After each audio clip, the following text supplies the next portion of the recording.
Before we get started, please subscribe to my channel below and click on the alert notification symbol. That way you'll be notified every time we publish a new video. So I went up north of Costa Rica, and it was very nice, and then I went south of Costa Rica, and I fell in love with that part. I stayed a few days, and one of those days I took a riding expedition in the mountain, and the guy that I was with said to me, "This property is for sale." And I said, "Oh, well, I'm going to buy it." And it was 45 hectares. And the guy said, "Well, the farmer lives here," because there is no road. Of course, there was no road, there was no electricity, and the water was from the farm. So I said, "Yeah, let's go and see the guy." So I went to see the farmers, and we made a deal right there. And I thought, okay, well, that's it. I'm the owner of 45 hectares in Costa Rica. So I carried on my trip.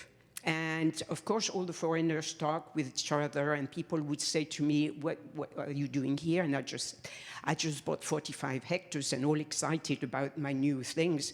And people would say, "Well, can I buy a bit? Can I buy a bit?" And I thought, there may be a business here. So living in Canada, as I said, you know, the -30 didn't call my attention very much. So I thought, okay, maybe next year I'll come here. So I came back the year after on vacation again, and this time I bought 100 hectares. And it was totally in the boondock. I mean, no one in their right mind would do what I've done, like, I have to tell you, because people, you know, were totally... So when my family came in 92, they looked at me and they thought, "That's it, she's lost it totally." You know, my mother was terrified. My father said, "Well, that's it." So, and they said, "You know, you're going to fall flat on your face." And I said, "No, I'm going to make a success of that." So anyways, slowly I started developing, and it was very tough because you've got a difference of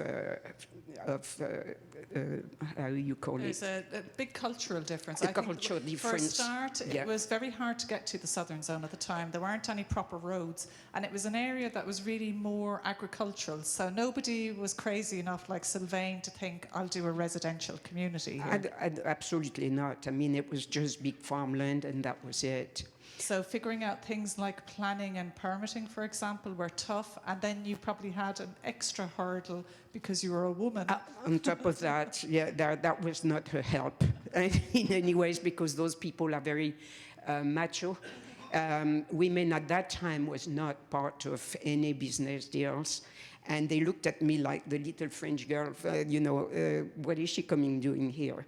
And finally, they learned to respect that, and actually sometimes they came and asked me for my advice and so on. And so slowly the business started to grow, and people would buy a piece of properties. And then suddenly people say, "Well, okay, this is nice, now we want to build." And I thought, ooh. Well, I don't know much about building, and there is not many people around here. So I started a building company, and that was another adventure. And it was really tough. And so we started building, and then people would say, "Okay, well, I want furniture." Okay, well, so I started a furniture company.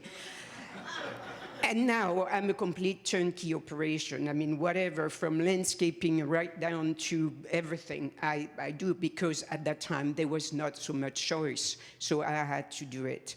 And it worked out. And now it's been 27 years. I've got many clients, and we're building a lot of homes. And it's been a success. A huge success. And Sylvaine's been very modest, but actually her project extends across 14 phases and thousands of acres. So she's probably the single biggest developer, definitely in the Southern Pacific region, and probably the single biggest custom home builder in the whole country, I would have said at this stage. Say, yeah. So for sticking to her guns and following her gut, it's definitely paid off.